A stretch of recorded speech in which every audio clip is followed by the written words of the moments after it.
Hi, and welcome to the Mystore how-to video. The Mystore tab lets you see a big picture of your store.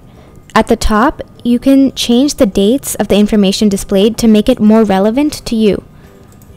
Or you can download the reports by clicking here. You can see some of your key KPIs here, such as conversion rate, purchases, product views, and revenue. And if you scroll down, you can see more information related to product views, purchases, and revenues. If you prefer, you can see this in the form of a line chart. Click here and you can pinpoint the exact revenue or views on a specific day. You can then click on comparison for a week-to-week summary. Here you can see your top trending products and possibly use this when deciding which products to feature on the first page of your store. And down here you can see which devices your shoppers are using when viewing your products. So since we see here that most shoppers are viewing your store on desktop, you can spend more time on the layout of your store on a desktop or even decide to run more ads in the stream. Down here you can see specifics about traffic sources. Again, this is helpful for marketers to decide where to allocate their budget.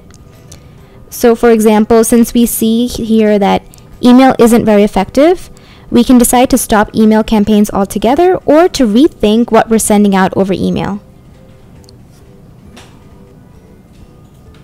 You can get more reports on your entire store by clicking here. If you're interested in a conversion summary, you can see your bounce rate, your cart conversion rate, and if we scroll down, we can see a conversion funnel. This gives you an idea of how many visitors your store had to how many of those finally converted. And you can also see information about what brought viewers to your site and the device distribution.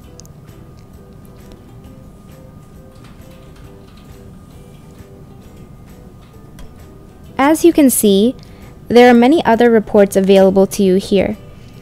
I'm going to show you the new user growth report. And again, we get an overview of some KPIs related to new users, such as growth rate and their average order value, and also information related to revenue and views.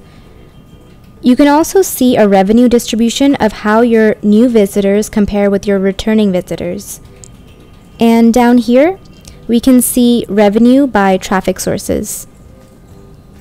You can also get similar reports for any of your products, your brands, or your categories. And we can see this in different formats such as table format or bar format. Here you can see an overview of all of your boards. A board is basically a group of similar products.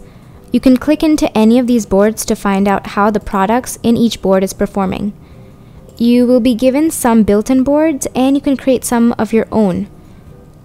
So there are basically two types of boards that you can create. One would be a pin board and another type would be a search board. Let's create a few boards to see how they work. I'll start with the pin board. Click on Create New button. Let's call it the sunglasses board.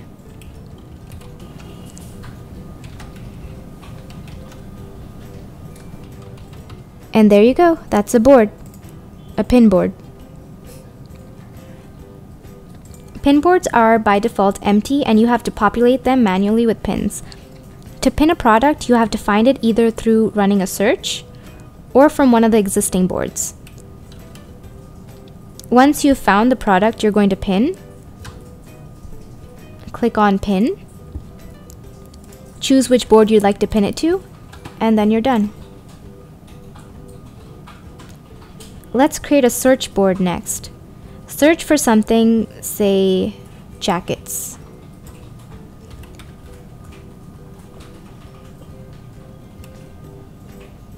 Now click on Save Search.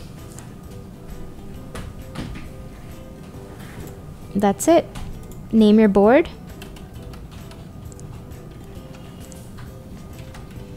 Edit your privacy settings.